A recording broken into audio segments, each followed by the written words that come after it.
সালামু আলাইকুম। আমাদের মাঝে আজ উপস্থিত হয়েছেন আমাদের একান্ত প্রিয় ভাই আলামিন ভাই। ভাইকে ধন্যবাদ জানাই, হাজারো ব্যস্ততাও উপেক্ষা করে আমাদের ডাকে সাড়া দিয়ে আমাদের মাঝে এসে উপস্থিত হওয়ার জন্য। ভাইয়ের কাছে কয়েকটি বিষয় জানার ছিল আমাদের, বিশেষ করে কাবি বুকস আপনাকে কী কী ফ্যাসিলিটি দিয়েছে, কাবি বুকস থেকে আপনি কী কী পেয়েছেন। এছাড়াও আমি যতটুকু জানি আপনি অসংখ্য বই পড়েছেন লাইফে। দর্শকদের উদ্দেশ্যে কয়েকটি বইয়ের নাম বলবেন যে বইগুলো আপনাকে উপকৃত করেছে। এছাড়াও কন্টিনিউ করো প্রশ্নগুলো। জি ধন্যবাদ ভাইকে। আসলে কাব্যি বুকস হচ্ছে আমি নোয়াখালীতে আসার পরে মানে প্রথম যেই মানে একটা বইয়ের কোম্পানি বলা যায়, ছোটোখাটো একটা যে বই কোম্পানির সাথে যে পরিচয় হয়েছে এটা হচ্ছে কি কবির ভাইয়ের কাব্যি বুকসের সাথে। তো এখান থেকে আসলে অনেক ফেসিলিটিস পাচ্ছি, যেমন সাশ্রয়ী দামে একটা বই পাওয়া যাচ্ছে, হ্যাঁ, আবার যে কোনো সময় বই নিয়ে যাচ্ছি, পরে টাকা পেমেন্ট করছি এখানে, এই আর কি। আর এমনিতে অনেক বই পড়েছি ঠিক আছে, বাট বইয়ের তো আর শেষ নাই। তো কিছু বই হয়তো আমি পড়েছি, আর যেগুলো পড়েছি এর মধ্যে সবচেয়ে আমার কাছে যেটা ভালো লাগছে সেটা হচ্ছে আর রাহিকুল মাকথুম। ওই বইটা রাসূল সাল্লাল্লাহু আলাইহি সাল্লামের একটি বলা যায় একটা পূর্ণাঙ্গ একটা সিরাত গ্রন্থ। একদম রাসূল সাল্লাল্লাহু আলাইহি সাল্লামের জন্মের সময়ের পরিবেশ থেকে উফাত পর্যন্ত সব ঘটনা এবং উল্লেখযোগ্য ঘটনা এখানে বর্ণনা করা আছে। এবং সিরাত গ্রন্থ পড়লে আসলে ইমানি শক্তি যেটা ওইটা হচ্ছে বৃদ্ধি পায়। রাসূল সাল্লাল্লাহু আলাইহি সাল্লামের সমসাময়িক ঘটনা যেগুলো আমাদের জানতে পারি, এগুলো আমাদের জীবনে এই রাসূলের সুন্নাহটা যে আমাদের জীবনে অ্যাপ্লাই করতে হবে, হ্যাঁ, ওইটা কি এই ধরনের গ্রন্থ পড়লে বোঝা যায়। আর আরও বই পড়েছি যেমন হতাশ হবেন না, ডক্টর আয়েজ আলী করণীর। ওইটা হচ্ছে আমাকে সবসময় মোটিভেট রাখতে সহায়তা করে। ডক্টর আয়েজ আলী করণীর যেই হতাশ হবেন না বা লাহ তাহজান বইটা, ওইটা পরে আসলে আমি মানে একবার পড়েছি, বাট ওইটার বেনিফিট আমি এখনও পাচ্ছি, যে এই বইটা হতাশ হবেন না। তো আমাদের যতই বিরূপ পরিস্থিতি আসুক, আমাদের যে হতাশ না হয়ে এবং পুনরায় স্টার্ট করা যে বিষয়টা, এটা কি আমরা এই বইটা থেকে আমরা শিখতে পারি, এই বই থেকে অলওয়েজ মোটিভেটেড থাকতে পারি আর কি। ধন্যবাদ ভাইকে কিছু বলার সুযোগ দেওয়ার জন্য। ভাইয়ের কাছে আরেকটা বিষয় জানার ছিল, আপনার লাইফে আপনি অসংখ্য বই পড়েছেন আমি যতটুকু জানি। দুই একটা বইয়ের একটু ঘটনাগুলো, যেই ঘটনাগুলো আপনার পড়ার পরে আপনার কাছে মনে হচ্ছে যে আপনি যদি এই বইটা না পড়তেন আপনার এই সমস্যাটা কখনো সমাধান হতো না। যেমন হয় না মানুষের, যেমন কি আমি আপনাকে যদি বলি মেধা বিকাশের সোপান, এই বইটি আসলে আমি না পড়লে কখনো বুঝতাম না যে আমার লাইফে কত সমস্যা আছে। ঠিক আসলে আমি বিশ্বাস করি এরকম অনেক সংখ্যক, যেমন কি আপনার এই বেলা ফুরাবার আগে, এই বইটার আপনার যদি পড়ে থাকেন, আমি যদি জানি এই বইটাতে একটি অধ্যায় আছে আমরা তো সেফ বন্ধু কেবল, যে আমাদের সমাজে যে প্রচলিত ছেলেমেয়েরা বন্ধু, হ্যাঁ, ইউনিভার্সিটি লেভেলে আমরা যে বিষয়গুলো দেখতে পাই আর কি। তো আপনার লাইফে এমন কোনো বই থেকে এমন কোনো ঘটনা শিখেছেন কিনা যেই ঘটনাটা পড়ার পরে আপনার নিজেকে পরিবর্তন করেছেন, এমন দু একটা ঘটনা যদি শেয়ার করতেন দর্শকদের উদ্দেশ্যে।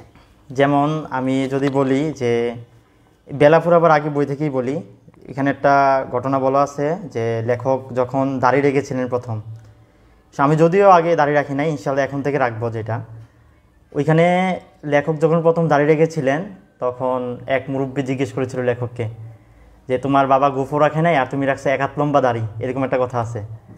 তো উনি যেইভাবে প্রতিকূলতা ম্যানেজ করছে, হ্যান্ডেল করছে, ওই হ্যান্ডেল করাটা আমি এই বেলা ফুরাবার আগে বই থেকে শিখেছি। এবং অল্প অল্প করে দিনের দিকে ফিরে আসার যেই জিনিসটা, এই জিনিসগুলো আসলে আমি বেলা ফুরাবার আগে এই বই থেকে শিখেছি। আর বললামই তো ওই যে হতাশ হবেন না যে বইটা, ওইখানে বিভিন্ন আয়াত, তারপর হচ্ছে বিভিন্ন ঘটনা দ্বারা, হ্যাঁ, আমাদেরকে মানে দেখানো হয়েছে কিভাবে যদি আমরা হতাশ হই, এই হতাশা থেকে কীভাবে বের হয়ে আসতে হবে, প্লাস সামনের যত মন খারাপের ঘটনা আছে সেগুলো ভুলে কীভাবে নতুন জীবনের দিকে এগিয়ে যেতে হবে। তো ওই কাহিনিগুলো কি আমি হতাশ হবেন না বই থেকে শিখতে পেরেছি। তাছাড়া আরও বই পড়েছি, যেমন সমকালীন প্রকাশনী থেকে, হ্যাঁ, আকাশের উপরেও আকাশ একটা বই আছে, ওইখান থেকে যে হারাম রিলেশনশিপ, তারপর হচ্ছে এই বিভিন্ন ঘটনা, এগুলো নিয়ে একটা মানে ঘটনা পড়ছে বিভিন্ন, হ্যাঁ, ওই ঘটনা থেকে আমি কি নিজের জীবনে অনেক কিছু অ্যাপ্লাই করেছি, যেগুলো কি আমাকে অনেক প্রশান্তি দেয় আর কি এই ঘটনাগুলো। যদি আমি পুরোপুরি এখনও ওইভাবে সম্পূর্ণ অ্যাপ্লাই করতে পারিনি, যেহেতু মানুষ সীমাবদ্ধতা লিমিটেশন থাকবেই। বই নিয়ে আসলে আপনার কিছু অনুভূতি আমরা শুনেছি। তো আরেকটা বিষয় আপনার কাছে আমরা জানতে চাই, সেটা হচ্ছে পার্সোনাল লাইব্রেরির গুরুত্বটা আপনার কাছে কতটুকু? হ্যাঁ, অবশ্যই আমি মনে করি যে প্রত্যেকটি মানুষের একটা করে পার্সোনাল লাইব্রেরি থাকা উচিত। যেমন প্রমোদ চৌধুরী উনি বলেছেন কি যে লাইব্রেরি হচ্ছে মনের হাসপাতাল। আপনার মনের হাসপাতালের জন্য কি একটা লাইব্রেরি থাকা উচিত, আমি মনে করি প্রত্যেক মানুষের সাথে একটা পার্সোনাল লাইব্রেরি অবশ্যই থাকা উচিত। আপনার পার্সোনাল লাইব্রেরি নিয়ে কি পরিমাণ আপনার প্ল্যান আছে আমাদেরকে যদি একটু শেয়ার করতেন। জি, আমি আমার পার্সোনাল লাইব্রেরি খুব রিসেন্টলি শুরু করেছি। ইনশাল্লাহ আমি একদিন এটাকে অনেক বড় করব, এটা হচ্ছে আমার প্ল্যান। এখন আপাতত প্রায় 20টার কাছাকাছি বই আছে, যদি আরও বই ছিল বাট মানে এগুলো এখনও কালেক্ট করা হয়নি, বিভিন্ন জনের কাছে ছড়িয়ে ছিটিয়ে আছে।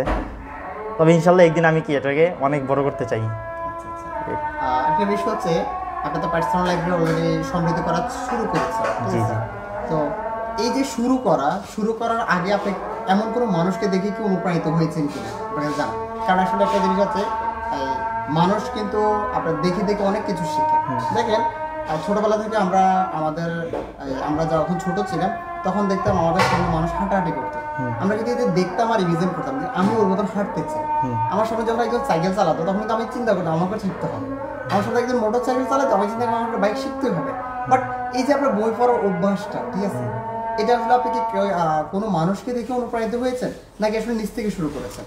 আসলে যদি বলি অনেকে মানুষ দেখে দেখে শিখে, বাট আমি বই পড়াটা কারোর থেকে দেখে দেখে শিখিনি। আমি যখন ছোট ছিলাম তখন হয়তো 10 টাকা 15 টাকা থাকলে যে দোকানে আমাদের বাজারে দোকান ছিল, একদম ছোট ছোট বই পাওয়া যেত, যে বাঘ ও হরিণের গল্প, হ্যাঁ এই ধরনের বই মাঝে কোনো একদিন কিনতাম, মাঝে মাঝে পড়তে ভালো লাগতো। আসলে আমার বই পড়ার শুরুটা ওইখান থেকেই আমি আস্তে আস্তে আমার বই পড়ার প্রতি একটা আগ্রহ জন্মে যায়। এমন হয়েছে আমি বিভিন্ন ম্যাগাজিন পড়তাম, আমার একাডেমিক পড়া মানে বাদ রেখেও কি আমি বিভিন্ন বই পড়তাম। এখন আমার বাবা মার কাছ থেকে অনেক বকাঝকা খেতে হয়েছে। ইভেন এমন হয়েছে যে আমি হচ্ছে আমার একাডেমিক বইয়ের ভিতরে একটা বই রেখে যে পড়তাম, মনে হচ্ছে যে আমার বাবা মা মনে করতে আমি পড়াশোনা করছি, বাট এটার ভিতরে কিন্তু আমি অন্য বই পড়তেছি। এরকম আর কি, আমার জাস্ট এটা আগ্রহ থেকে, বাট কারোর কাছ থেকে দেখে শিখা যে এমন আসলে আমার ক্ষেত্রে হয়নি বই পড়ার ক্ষেত্রে। আসলে খুবই চমৎকার কথা বলেছেন আপনি। আসলে এটা খুবই বই পড়ার অভ্যাসটাকে আমি যদি বলি একটা নেশা, যদি মানুষের লাইফে আসলে অসংখ্য নেশা আছে, মানুষ চাইলে কিন্তু নেশাটাকে একেবারে বন্ধ করতে পারে না, বাট মুভ করতে পারে এক জায়গা থেকে কোনো জায়গায় নিয়ে যেতে। তো আমার কাছে মনে হয় যে মানুষ যদি মানুষের যে খারাপ যে অভ্যাসগুলো আছে ওই অভ্যাসগুলোকে যদি বই পড়াতে কনভার্ট করতে পারে, মানুষের লাইফ চেঞ্জ হওয়াটা মানে সময়ের ব্যাপার আমার কাছে মনে হয়।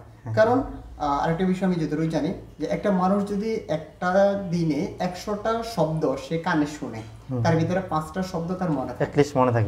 কিন্তু সে যদি 100টা শব্দ পড়ে তাহলে তার 60টা শব্দ তার কি থাকবে, মনে থাকবে। তার মানে কি শোনার চাইতে পড়ার অনেক বেশি ইফেক্টিভ। আরেকটা বিষয় হচ্ছে আমার কাছে মনে হয় যে যার জীবনে পার্সোনাল লাইব্রেরি নেই তার মনটা অনেক সংকীর্ণ। আমার কেন যেন মনে হয়, কারণ আসলে যার একটা বড় লাইব্রেরি আছে তার মনটা অনেক বড়, তার মনটা অনেক বড়, এটা আমি বিশ্বাস করি। আর বই পড়ে আসলে আমরা এমন কিছু তথ্য পাই, এমন কিছু বিষয় শিখতে পারি আমার কাছে মনে হয়, যেটা আসলে আপনার আমাদের আমাদের যে পরিবেশ যেটা আমরা দেখি শিখি ওটা কিন্তু পাই না। একটা জিনিস দেখেন, আমার কাছে আরেকটা জিনিস মনে হয় যে কি বই পড়লে আমরা আরেকটা জিনিস শিখতে পারি, আমারও এটা পার্সোনাল অভিমত, সেটা হচ্ছে কি যে একটা মানুষ 20 বছর 50 বছরের যত কিছু করে সকল কিছু কিন্তু একটা বই থেকে ঘুরে ফেলতেছে, লিপিবদ্ধ করে ফেলতেছে। মানে আমার এটা মনে হচ্ছে যে সে তার এই ঘটনাগুলো 50 বছরে ঘটিয়েছে, কিন্তু একটা বইতে লিখে গেছে আমি 2 দিন 3 দিন বা 1 সপ্তাহের ভিতরে বইটা শেষ করে। তার মানে তার 50 বছরের জীবনী, 50 বছরের ঘটনাগুলো আমি কি 3 দিনে জেনে ফেললাম। এটা অনেক কিছু, তার মানে আমি অনেকটাই এগিয়ে গেলাম, এটা আমার কাছে মনে হচ্ছে। তো এমনিতে আপনার পার্সোনাল লাইব্রেরি আপনি কোনো নাম রেখেছেন কিনা এখন পর্যন্ত? না, আসলে এখন পর্যন্ত কোনো নাম দেওয়া হয়নি, তবে ইনশাল্লাহ ভবিষ্যতে একটা নাম দিব আর কি, আর সমৃদ্ধ হোক আর একটু এনরিচ হলে একটা নাম দিব ইনশাল্লাহ। আচ্ছা, এমনিতে আপনার পার্সোনাল লাইব্রেরির জন্য আপনার কতগুলো বই সংগ্রহ করার প্ল্যান আছে? ইনশাল্লাহ আমার প্ল্যান আছে 1000 বই ইনশাল্লাহ আমি সংগ্রহ করব এই আমার 30 বছরের মধ্যে ইনশাল্লাহ। নেক্সট 10 ইয়ার্সের মধ্যে আমি ইনশাল্লাহ 1000 বই কমপ্লিট করব। আর আমার আরও অনেক বড় মানে এটা অনেক বড় করার প্ল্যান আছে আর কি, এবং ইনশাল্লাহ অনেকের জন্য উন্মুক্ত থাকবে, সাধারণের জন্য। আরেকটা বিষয় জানা ছিল, সেটা হচ্ছে কি আপনি যদি 1000 বই সংগ্রহ করার জন্য একটা প্ল্যান মাইন্ডসেট করে ফেলেছেন, ঠিক আছে, তো সেই ক্ষেত্রে এখন পর্যন্ত আপনি যতগুলো বই সংগ্রহ করেছেন বা তার ভিতরে কয়টা বই পড়া হয়েছে আপনার? এখন 20টার মধ্যে আমার মোটামুটি 18টার মতোই পড়া, আর 2টা আমি পড়বো এখানে। আচ্ছা, আরেকটা বিষয় আমার আসলে জানা দিচ্ছে যে আপনি যে বইগুলো আপনার পার্সোনাল লাইব্রেরির জন্য আপনার চুজ করার ক্ষেত্রে আপনি কোন কোন বিষয়গুলোকে বেশি প্রায়োরিটি দিয়ে থাকেন? প্রথমত আমি এমন বই চুজ করি যেটা পড়ে মানুষ তার নিজের জীবনকে পরিবর্তন করতে পারবে, এরকম যে ডক্টর মোহাম্মদ শহীদুল একটা কথা বলেছেন যে আমি বটতলার উপন্যাস পড়ে কোনো সময় নষ্ট করি না। তো এই বটতলার উপন্যাস টাইপের যেগুলো মানে মানুষের জীবনের ইতিবাচক পরিবর্তন ঘটায় না, ওই ধরনের বইগুলো আমি রাখছি না। যেগুলো পড়ে মানুষ কিছু শিখতে পারবে, হ্যাঁ এই বইগুলো আমি আপাতত রাখার চেষ্টা করছি। এবং আমার একটা আছে যে মানে ঝোঁক আছে ইতিহাস, তারপর হচ্ছে কি বিভিন্ন দেশের সংস্কৃতি, হ্যাঁ বিভিন্ন বিখ্যাত মনীষীদের জীবনী, এই ধরনের বই আমি মানে আপাতত কালেক্ট করতেছি আর কি। আচ্ছা আচ্ছা, আসলে খুবই চমৎকার আপনার আসলে চিন্তা ভাবনা, এটাকে আমি অ্যাপ্রিসিয়েট করি। কেননা আসলে ধন্যবাদ। আমি পার্সোনালি একজন বই প্রেমিক, যদিও আমি বই বিশ্বাস করি। আমার আসলে লাইফটা আসলে আমি বই দিয়ে শুরু করেছি। আপনি হয়তো শুনে খুবই অবাক হবেন, এই যে আজকে আমার যে লাইব্রেরিটা দেখতেছেন এটা কিন্তু আমার পার্সোনাল লাইব্রেরির পোর্শন। আচ্ছা আচ্ছা।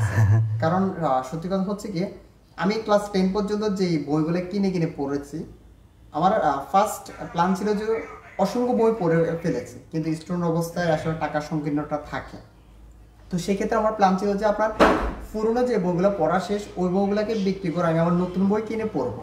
মানে এমন একটা প্ল্যান নিয়ে আমার কি করা, বইয়ের ব্যবসাটা শুরু করা। জি জি। কিন্তু যদি আমার প্ল্যানটা এমন ছিল, এখন আমার কেন যেন মনে হচ্ছে যে আমার বিজনেসটা আমাকে এমন একটা জিনিস শিক্ষা দিচ্ছে যেটা আসলে আমি বিজনেসে না আসলে পেতাম না।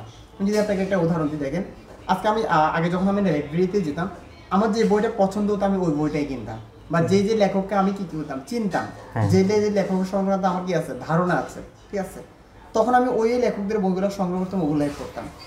আমি দেখলাম নির্দিষ্ট কিছু লেখকের ভিতরে আমি কি করতাম মানে আটকা পড়ে গিয়েছি, ঠিক আছে। কিন্তু এখন কেন যেন মনে হচ্ছে আমি বইয়ের বিক্রেতা হিসেবে বইয়ের ব্যবসা করার কারণে আমার কাছে মানুষ হাজারো রকমের বই চায়। দেখা যায় এমন এমন কিছু বইয়ের লেখকের নাম শুনি যেটা আমি কখনো মানে পড়ি না, ওনার লিখিত বই, কিন্তু দেখা যায় উনি অনেক বিখ্যাত লেখক, ঠিক আছে। তো এই ক্ষেত্রে আমার কাছে মনে হয় যে আমি একজন ব্যবসায়ী হিসেবে আমার অনেক বড় একটা সুযোগ হয়েছে যে আমার মনের ইচ্ছার যে বইগুলো সংক্রান্ত আমার পড়ার প্রয়োজন, কিন্তু দেখা গেছে যে বইগুলোর নাম আমি জানিও না, লেখকের নামও জানি না, কিন্তু ব্যবসা করার কারণে ওই বইগুলো আমার কাছে আসতেছে, তখন আমার চোখের সামনে পড়ার কারণে আমি বইগুলো পড়ার জন্য আমার সুযোগ হয়ে যাচ্ছে। তো সেক্ষেত্রে আমি আপনাকে বলবো আপনার ক্যাটাগরি যেভাবে আপনি চুজ করছেন এটা আসলে খুবই ভালো। আর আসলে আমিও একটা স্বপ্ন দেখি এই যে আমার একটা লাইব্রেরি হবে যার নাম হচ্ছে স্বপ্নের পৃথিবী পাঠাগার। তো সেক্ষেত্রে আপনারাও একটা স্বপ্ন দেখতেছেন বড় একটা লাইব্রেরি করবেন। আসলে আপনাদের প্রতি শ্রদ্ধা রেখে কথা বলতে হয় যে আপনারা ইউনিভার্সিটি লেভেলে এসেও যে এখন আপনারা যে বইয়ের প্রতি যে আগ্রহ, এটা আসলে মানে ধরে রাখা অনেক কঠিন। কারণ আমার পরিচিত আমি অসংখ্য ইউনিভার্সিটির বড় ভাই পেয়েছি যারা দেখেছি ইউনিভার্সিটির লেভেলে আসলে আসার পরে ওনারা দেখেছে হারিয়ে গেছে, স্রোতের সাথে হারিয়ে গেছে। কিন্তু এই যে আপনি আপনার অবস্থান থেকে এখনো যে আপনার প্রতিকূল পরিবেশে চলতেছে, এটা আসলে অবাক করা বিষয়, বুঝেছেন। আচ্ছা, আরেকটি বিষয়, আপনার লাইফে সর্বপ্রথম কোন বইটা আপনি পড়েছেন মনে আছে কিনা আপনার? আমার আসলে ওইভাবে মনে পড়ছে না, বাট আসলে মনে থাকে না যে আসলে কোন বইগুলো আমরা পড়ি। বই আমার যে একটা অভ্যাস ছিল কি, যে যেই বইয়ে পেতাম সেই বই আসলে পড়ে ফেলতাম। ছোটোবেলায় খুব সম্ভবত ছোটোবেলায় ওই যে বললাম ছোটো 5 টাকা দামের বই থেকে পড়া শুরু করছি, এখান থেকে কি আমার বই পড়া শুরু। আর এরপরে যদি বলি বড় বই কোনগুলো পড়ছি, খুব প্রথম দিকে হ্যাঁ পথের পাঁচালী, তারপর হচ্ছে বিভূতিভূষণ বন্দ্যোপাধ্যায়ের চাঁদের পাহাড়, এই ধরনের বইগুলো, অ্যাডভেঞ্চার, তারপর হচ্ছে সামাজিক উপন্যাস, এই ধরনের বইগুলো পড়েছিলাম, এগুলো এখন মনে আছে। তারপর আস্তে আস্তে বিভিন্ন ধরনের মানে বিভিন্ন ক্যাটাগরির বই পড়া হয়েছে। পার্সোনালি আপনি কোনো লেখককে ফলো করেন কিনা? জি, পার্সোনালি আরিফ আজাদ ভাই হচ্ছে বাংলাদেশের বিখ্যাত লেখক। আচ্ছা আচ্ছা, আমার হচ্ছে ওনার কি কি বই পড়া হয়েছে আপনার? ওনার অনেকগুলো বই পড়া হচ্ছে, যেমন প্যারাডক্সিক্যাল সাজিদ দিয়ে পড়া শুরু করেছি, তারপর হচ্ছে বেলা ফুরাবার আগে, নবীজীবনের গল্প, আরো জালি সমীপে, মা মা মা ও বাবা ইত্যাদি। তাহলে ওনার আপনার জবাব 1 2 এখনো বাকি আছে? হ্যাঁ, এগুলো এখনো বাকি আছে, সব বই পড়া পড়তে 1 2 বাকি আছে। জি জি জি। তারপর হচ্ছে আপনার জীবন যেখানে যেমন হ্যাঁ গল্পগুলো অন্যরকম, এবার ভিন্ন কিছু হোক। তো আসলে ওনার প্রত্যেকটা বই মানে অসাধারণ। আপনি শামসুল আরিফিন স্যারের কোনো বই পড়েছেন কিনা? না না না, আমার ওনার কোনো ওই রাত্রির কোনো বই এখন আমার পড়া হয়নি। আচ্ছা আচ্ছা, আমি আপনাকে একটা বই সাজেস্ট করতে পারি, সেটা হচ্ছে শামসুল আরিফিন স্যারের আপনার কোষ্টি পাথর একটা বই আছে। আচ্ছা আচ্ছা, কোষ্টি পাথর। আমি আসলে ওনার অসংখ্য বই আমার পড়া হয়েছে, তো তার ভিতরে সবচেয়ে অসাধারণ চমৎকার বই মনে হচ্ছে আমার কাছে কোষ্টি পাথর। কেননা ওই বইটাতে আসলে একটা ইমেজিং বিষয় হচ্ছে কি, শামসুল আরিফিন আর আপনার আরিফ আজাদ লেখার ভিতরে কিছুটা পার্থক্য আছে। কেমন পার্থক্য? সেটা হচ্ছে আরিফ আজাদ আমাদেরকে গল্পে গল্পে শিক্ষা দেন, জি জি। কিন্তু শামসুল আরিফিন স্যার উনি কি করেন, উনি ডাক্তার হওয়ার কারণে উনি মেডিকেলের বিষয়গুলোকে তুলে নিয়ে আসেন।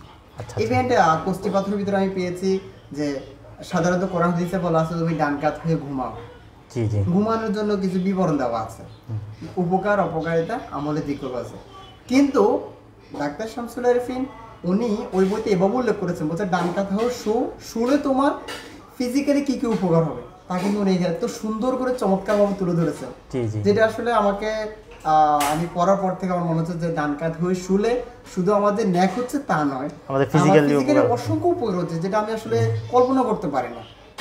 তো এই জন্য আসলে ওনার ওই বইটা আমাকে আমার লাইফে কিছুটা মোড় ঘুরিয়ে দেওয়ার জন্য অনেক বেশি কার্যকরী হয়েছে। এই জন্য আমি বলতে পারি আপনি ওনার বই পড়তে পারেন।